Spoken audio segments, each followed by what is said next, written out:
Hello दोस्तों। India की oil strategy एक नया मोड़ पर खड़ी है। रसिया से ऑयल इंपोर्ट अब रुक चुका है और अब एक बड़ा सवाल, क्या इंडिया अब वेनेजुएला की तरफ देखेगा? इस डिसीजन का असर फ्यूल प्राइस से लेकर जियोपॉलिटिक्स तक पड़ेगा। चलिए पूरी स्टोरी सिंपल शब्दों में समझते हैं।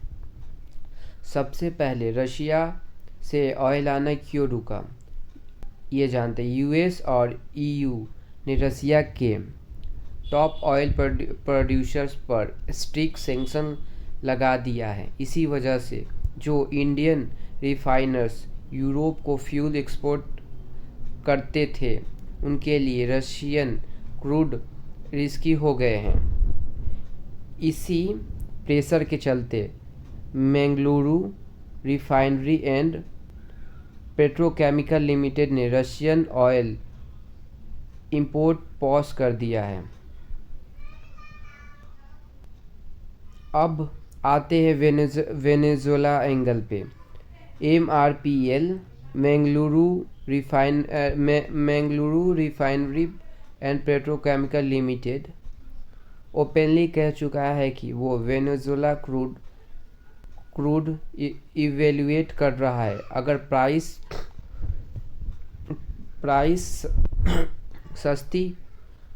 सस्ती लगे तो वो वहाँ से ऑयल मंगाएगा।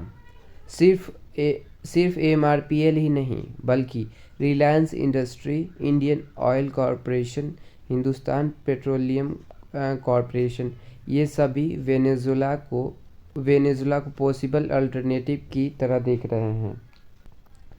वेनेजुएला के पास दुनिया का सबसे बड़ा ऑयल रिजर्व है, लेकिन प्रॉब्लम रिजर्व की नहीं, जियोपॉलिटिक्स की है।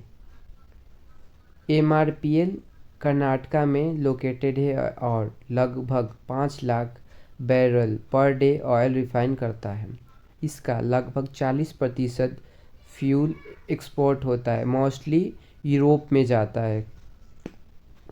अगर सैंक्शन रूल फॉलो नहीं किए तो इनका एक्सपोर्ट बैन हो जाएगा और रेवेन्यू भी नहीं हो पाएगा। इसलिए MRPL चीप रशियन ऑयल छोड़कर सेफ ऑप्शन ढूंढ रहा है। अभी के लिए मिडिल ईस्ट इंडिया का सबसे रिलायबल सप्लायर बना हुआ है। MRPL का करीब 40% क्रूड मिडिल ईस्ट से आता है, बाकी स्पॉट मार्केट और डोमेस्टिक ऑयल से मंगाया जाता है। वेनेजुएला एंट्री करे या ना करे, मिडिल ईस्ट बैकबोन बना रहेगा। सिर्फ इंपोर्ट ही नहीं, MRPL अपने रिटेल फ्यूल बिजनेस भी एक्सपेंड कर रहा है इंडिया में।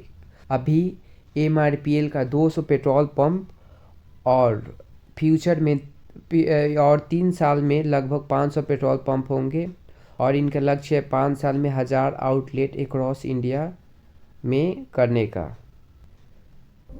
चलिए अब जानते हैं US वेनेजुएला ऑयल डील ने गेम कैसे बदल दी। यहाँ ट्विस्ट आता है।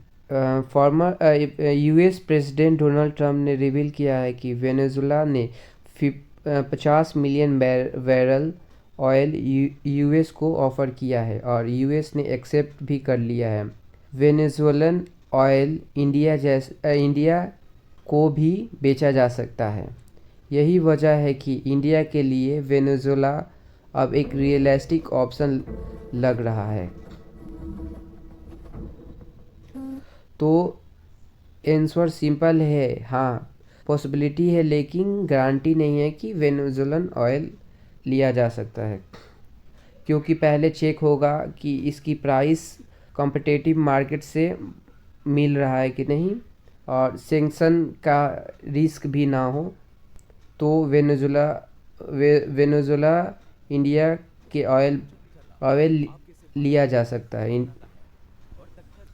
इंडिया आज सिर्फ सस्ता ऑयल नहीं, सिक्योर ऑयल चाहता है और इसी बैलेंस में वेनेजुला का नया प्लेयर बन सकता है।